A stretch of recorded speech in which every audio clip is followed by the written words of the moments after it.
जय हिंद दोस्तों। तो क्या हाल है, मेरा नाम है विकास। आज मैं आपके लिए लेकर आ गया हूँ क्लास 10th हिंदी 2022 के लिए वायरल मॉडल पेपर। अगर आप इसमें से तैयारी करते हो तो आपके बहुत सारे क्वेश्चन क्लियर हो जाएंगे। मैं पूरा सॉल्यूशन बताने वाला हूँ, सबसे बड़ी बात तो यही है। तो चलिए देखते हैं। यहाँ पर आप लोग देख सकते हो केवल प्रश्न पत्र, ठीक है। समय आपको 3 घंटे 15 मिनट का मिलेगा, 70 का पूर्णांक रहेगा, 30 नंबर आपके स्कूल से मिलते हैं। तो यहाँ पर सबसे पहले प्रश्न की ओर बढ़ते हैं। आपको पेपर को ध्यान से पढ़ना है क्योंकि 15 मिनट उसी के लिए दिए जाते हैं।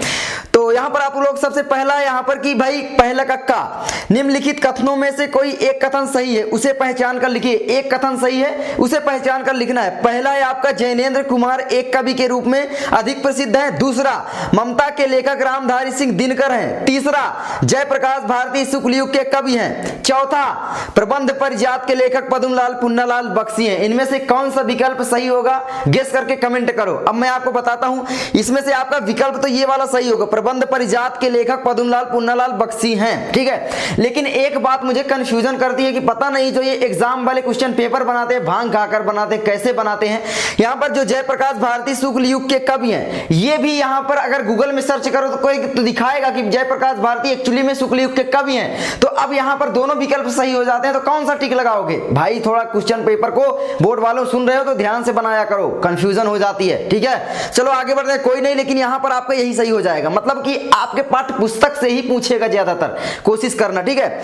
आगे देखिए यहाँ पर कि भाई नीचे ख नंबर में है, निम्नलिखित कृतियों में से किसी एक कृति के लेखक का नाम बताइए। तो एक कृति के लेखक का आपको नाम बताना है। इंद्रजाल, सेवा सदन, दीपदान, मिट्टी की ओर। मैं तीनों का आपको बता दे रहा हूं। तो इंद्रजाल, आकाशदीप, प्रतिध्वनि, छाया, किसकी कहानियां हैं आप लोग जानते हो, मैं हमेशा बोलता हूं जयशंकर प्रसाद। तो यहां पर ये हो जाएगा आपका जयशंकर प्रसाद, ठीक है। कौन है? जयशंकर जी, जयशंकर लिखे दे रहा हूं। सेवा सदन उपन्यास है, गोदान, गबन, सेवा सदन, ये किसके हैं सारे? ये हैं आपके प्रेमचंद जी के। तो बस यहां पर हो जाएगा सेवा सदन के जो हैं वो हैं मुंशी प्रेमचंद। आगे बढ़ते हैं। आगे आपका दीपदान। दीपदान तो हमेशा से आप पढ़ते आए हो कक्षा 9वीं से 8वीं से कि दीपदान किस विधा की रचना है। तो दीपदान जो है वो है किसकी रचना भाई साहब? एकांकी। लेकिन इसके लेखक कौन है पूछा है, तो यहां पर राम कुमार वर्मा होंगे। कौन होंगे? राम कुमार वर्मा। साथ में आपको विधा भी याद कर लेना है, राम कुमार वर्मा। अब यहां पर राइटिंग नहीं बन रही है, ठीक है। राम कुमार वर्मा। उसकी ओर आगे है मिट्टी की ओर। मिट्टी की ओर किसकी रचना है? मिट्टी की ओर है जो है वो है रामधारी सिंह दिनकर जी की। और इनकी जो दूसरी रचना है उनको कमेंट करके मुझे बताओ जल्दी जल्दी। आगे किसी एक जीवनी लेखक का नाम लिखिए। किसी एक जीवनी लेखक का नाम ऐसे अब की बार नहीं पूछेगा, बहुविकल्पी टाइप प्रश्न आएंगे तो ये प्रश्न ऐसे नहीं आएंगे, लेकिन फिर भी आपको याद रखना है जो इंपॉर्टेंट है। जैसे कि कलम का सिपाही किसकी जीवनी है? अमृत राय जी ने लिखा है, प्रेमचंद की जीवनी है, क्योंकि जीवनी जो है वो दूसरों के बारे में ही लिखी जाती है। आगे है मैं इसे मिला, किस विधा की रचना है? तो मैं इसे मिला संस्मरण विधा की रचना है। इसके लेखक जो है वो है पदम सिंह शर्मा। कौन है? पदम सिंह शर्मा।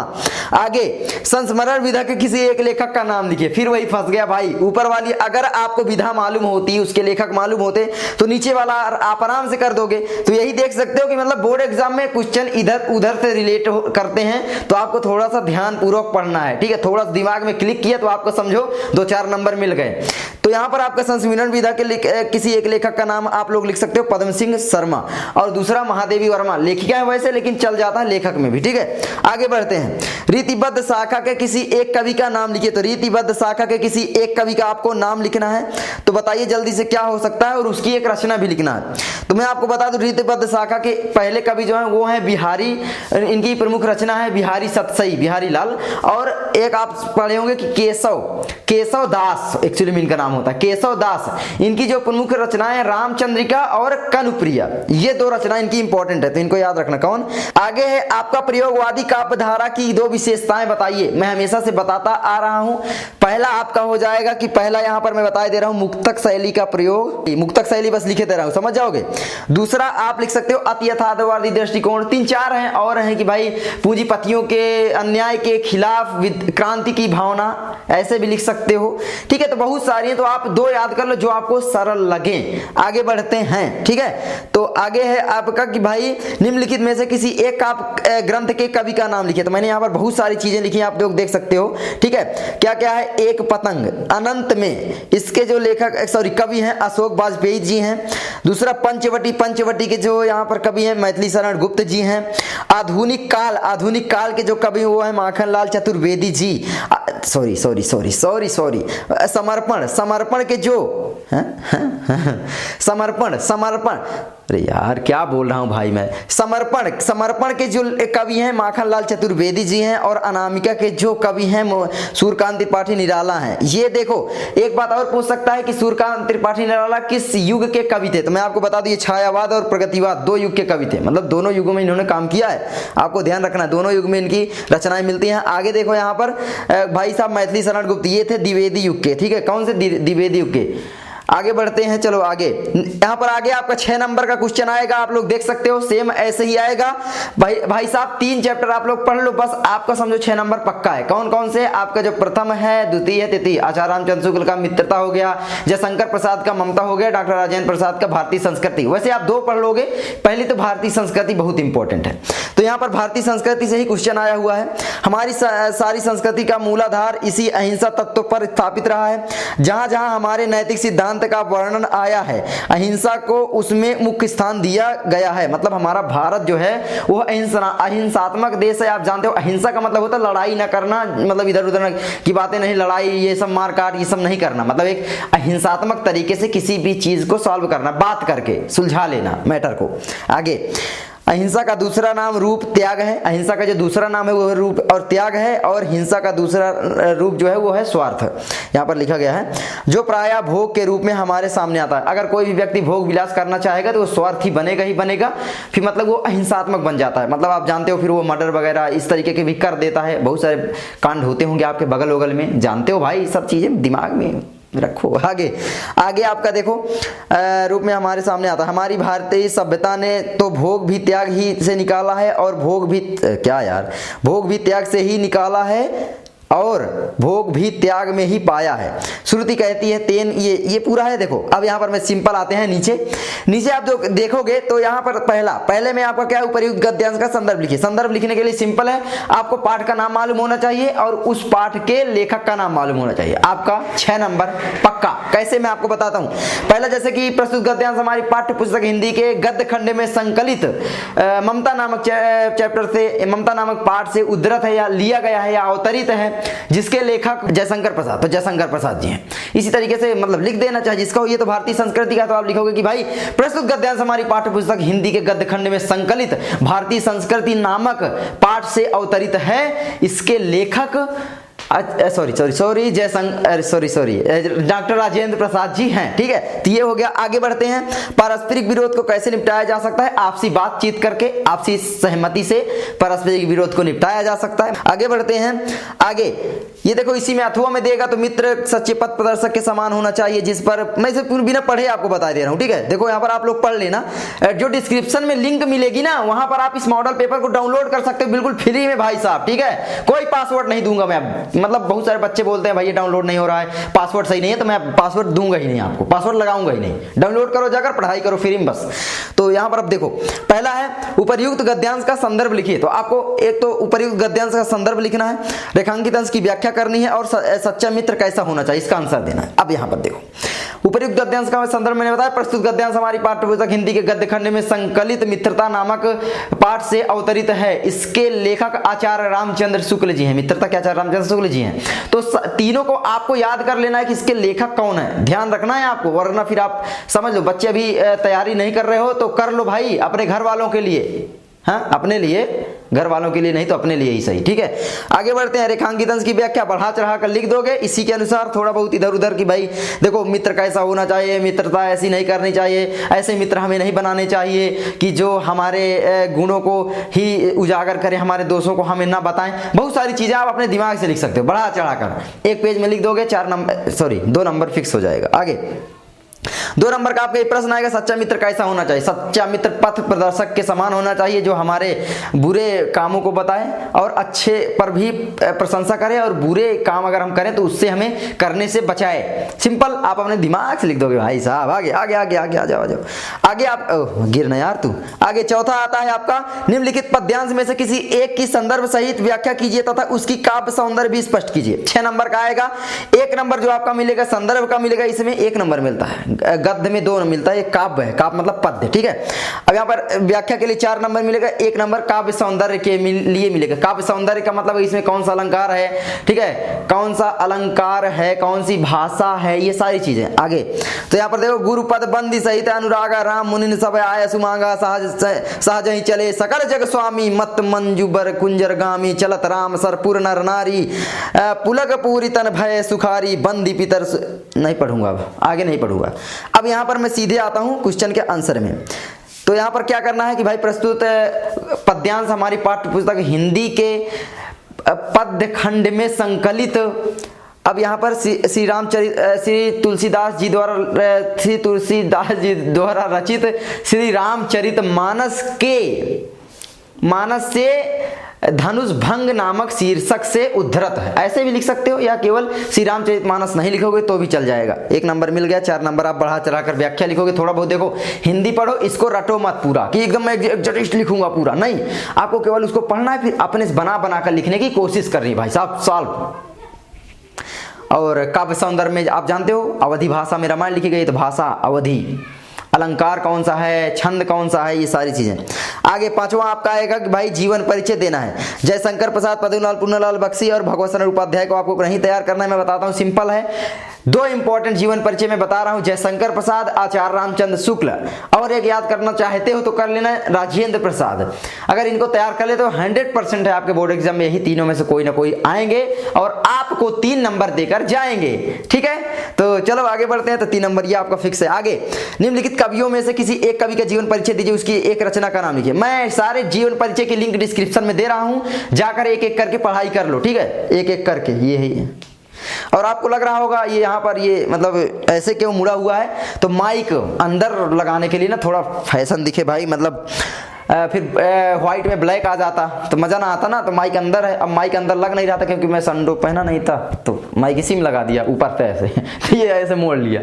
चलो आगे कोई बात नहीं, इसमें आओ, इसमें आओ। यहाँ पर देखो भाई, तो मैंने आपको बता दिया, देखो कवि परिचय में आपको क्या क्या तैयार करना है। कवि परिचय एक होता है लेखक परिचय, तो ये है कवि परिचय, ठीक है। कवि, अरे यार ये क्या ही हो रहा है, ठीक है, चलो इसको इधर करते हैं। कवि परिचय, कवि परिचय में आपको सिंपल सा तैयार करना है सूरदास का जीवन परिचय, तुलसीदास का जीवन परिचय, और यहाँ पर तैयार करना महादेवी वर्मा का जीवन परिचय। 3 में से कोई ना कोई पक्का आ जाएगा, ठीक है।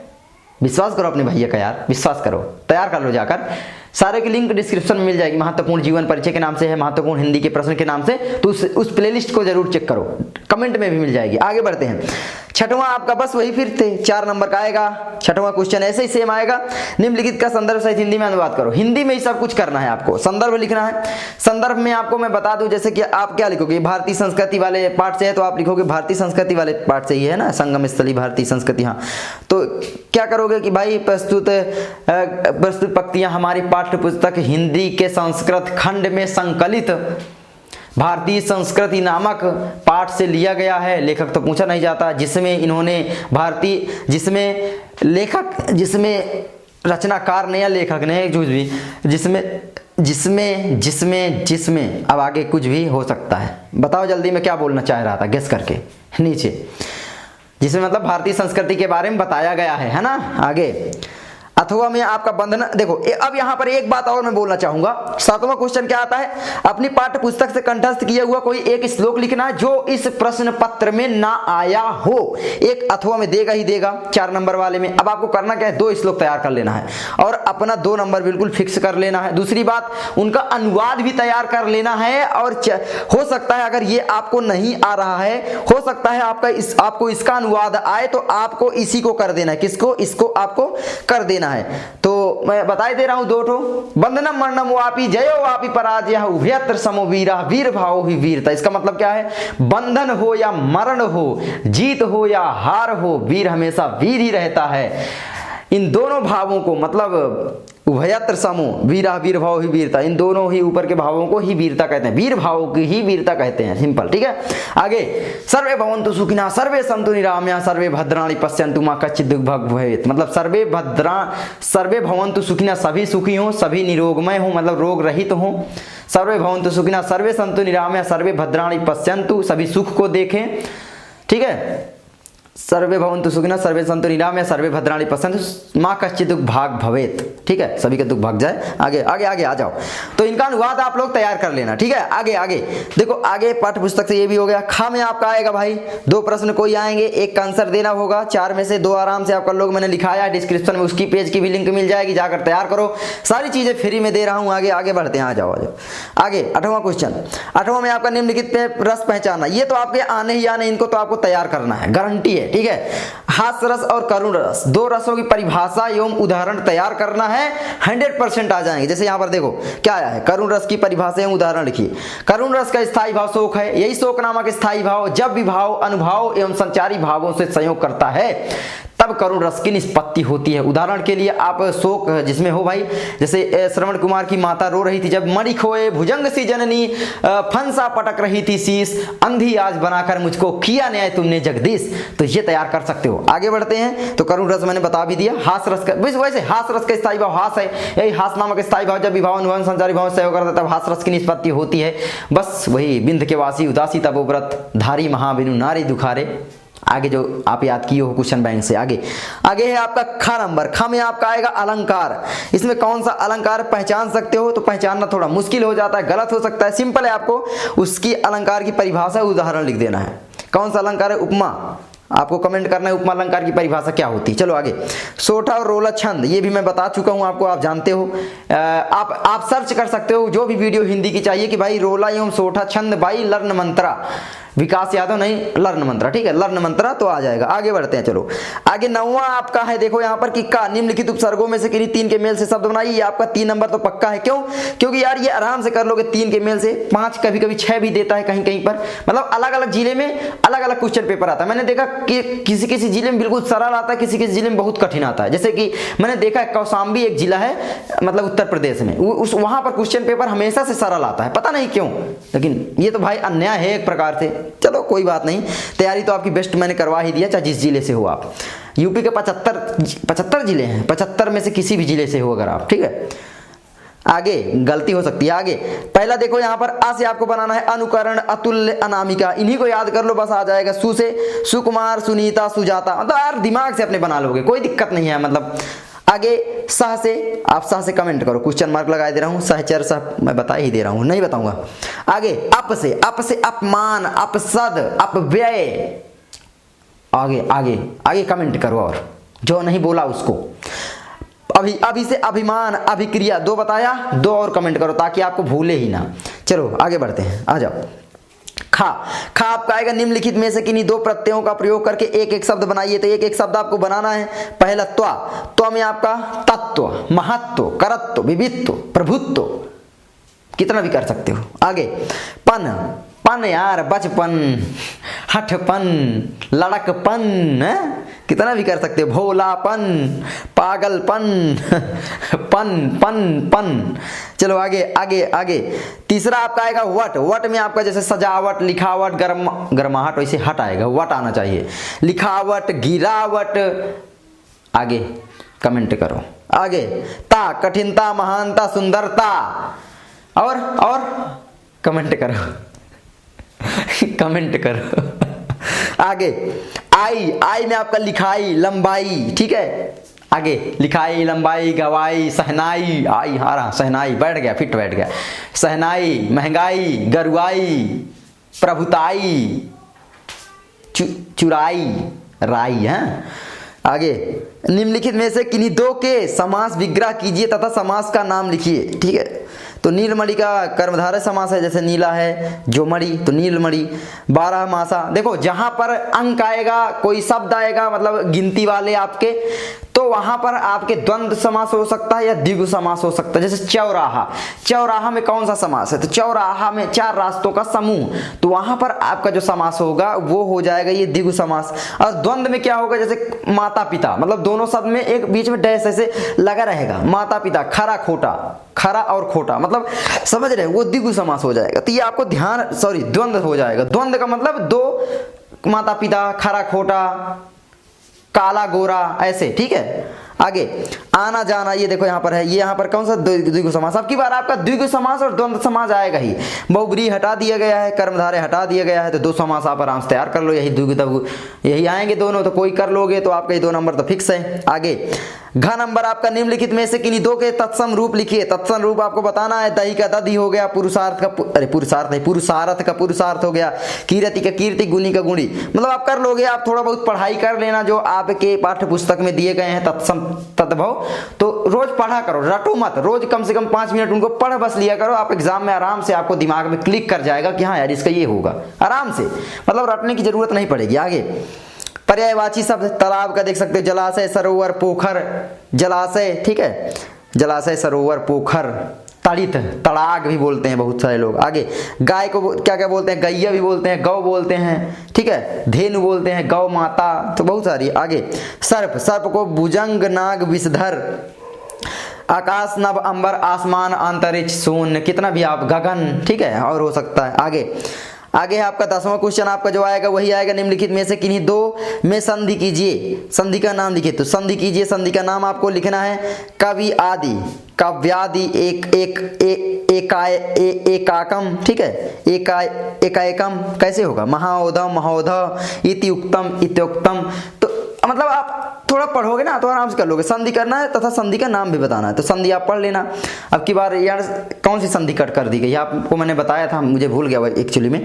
देखो बहुत सारे बच्चे बोलने लगते हैं कि भैया तुम पढ़ाने आ जाते हो, तुम्हें खुद नहीं आता। कुछ शब्द ऐसे होते हैं जो कि मैं आपको जानबूझ कर नहीं ऐसे बोलता कि मुझे नहीं आ रहा, जानते हो क्यों, आपको भी विश्वास हो जाए कि हाँ भाई इसका भी वही दिमाग है जो मेरा है, वरना सारी चीजें मैं तो उसको लिख कर या उसी टाइम याद करके भी तो आपको बता सकता हूँ, लेकिन नहीं बताता, जानते हो क्यों, ताकि आपको विश्वास हो जाए कि विकास भैया का भी दिमाग मेरे ही जैसा है, विश्वास रहे भाई हमारा कोई हेलीकॉप्टर दिमाग नहीं कि सारी चीजें याद रहेंगी, है ना।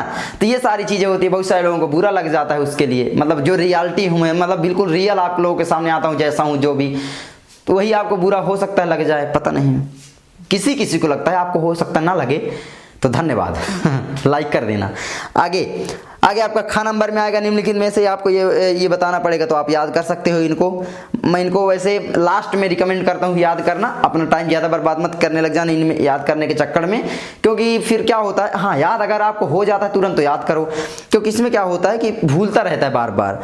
तो ये आपके मतलब मधु और नदी का आता ही है, तो मधु और नदी का सब धातु रूप याद कर लोगे तो आराम से आ जाएगा। आगे आपका आता है कि भाई क्या है, निम्नलिखित में से एक का धातु लंग लकार ये सब लिखना है, तो पश्यथा किस मतलब लकार पुरुष और वचन बताना है आपको, 2 नंबर का रहेगा, और 2 नंबर का ये भी रहेगा। इसी मेरा नंबर 4 कटा था ना, वरना हिंदी मेरे 90 नंबर आए थे, 94, 6 नंबर और कहीं कट गए थे, पता नहीं कहाँ। आगे देखो, हाँ अनुवाद नहीं आया था, निम्नलिखित में से किन्हीं 2 संस्कृत के संस्कृत में अनुवाद दीजिए, शब्दों वाक्यों के निम्नलिखित में से किन्हीं 2 वाक्यों के संस्कृत में अनुवाद कीजिए। तो आपको संस्कृत में अनुवाद करना है यहाँ पर, तो हमें अपने देश से प्रेम करना चाहिए। आगे वह घर कब जाएगा, अधिक से, मतलब यार ये मैं कब कितना बताऊं, फिर वीडियो लंबी हो जाएगी, आप इनका तैयार कर लेना। आगे हो गया, खत्म, टाटा बाय बाय। निबंध आप देश प्रेम, कोरोना वायरस, किसी देश से मेले का वर्णन, बेरोजगारी और दूर करने के उपाय, सड़क दुर्घटना, इन तीनों इंपॉर्टेंट है, ये वाले तीनों, ठीक है, आप इन तीनों को तैयार कर लेना। कोरोना वायरस आ सकता है, वैसे आएगा नहीं, ठीक है, हो सकता मुझे लग रहा है। अपने पठित खंड काव्य के आधार पर आपको उत्तर देना होगा, इसके लिए आपको 3 नंबर मिलेंगे। अब देखो बहुत सारे बच्चे बोलते हैं कि भैया ये खंड काव्य में बताया ही नहीं गया, स्कूल में कौन सा लगता है। आप सर्च करो गूगल में कि इस जिले में क्या लगता है, या अपने टीचर से पूछो, भाई तैयार करो, हर जिले में अलग अलग खंड काव्य लगता है, तो आप लोगों को ये ध्यान रखना, इसीलिए मैं खंड काव्य नहीं बताता। भैया कोई बोलता है ज्योति जवाहर का बता दो, कोई बोले जय सुभाष का, भाई 75 जिले हैं, किसका मैं अलग अलग जिलों को बताऊंगा। और एक मेरे वीडियो एक जिले के तो बंदे देखते नहीं है, यूपी एमपी तक देखते हैं, तो इसीलिए थोड़ा आपको ध्यान रखना है। बस यही 3 नंबर आपको अपने से तैयार करना है। इसमें आपका विकास भैया असमर्थ है बताने के लिए, उसके लिए खुदा हाफिज आप लोगों के लिए क्या है। चलो मैं मिलता हूँ आपसे अगली वीडियो में। आई होप आपको ये वीडियो अच्छी लगी होगी। अगर अच्छी लगी तो प्लीज वीडियो को लाइक कर देना गाइस। चैनल पर नए गाइस नहीं मेरे दोस्तों, चैनल पर नए हो तो दोस्तों एंड दोस्तों बहनों नहीं भाई और बहनों लाइक कर देना, चैनल पर नए हो तो सब्सक्राइब कर देना। चलो मैं मिलता हूं आपसे अगली वीडियो में। भाई साहब 24 मिनट हो गए, एक सांस में बोल डाला, समझ रहे हो, कोई तैयारी नहीं कुछ नहीं, समझ रहे हो, एक्सपीरियंस हो जाता है। आप लोग भी ऐसे ही करो, एक्सपीरियंस आ जाएगा पढ़ोगे तो। चलो मिलता हूं, बकवास नहीं करते। जय हिंद, जय भारत।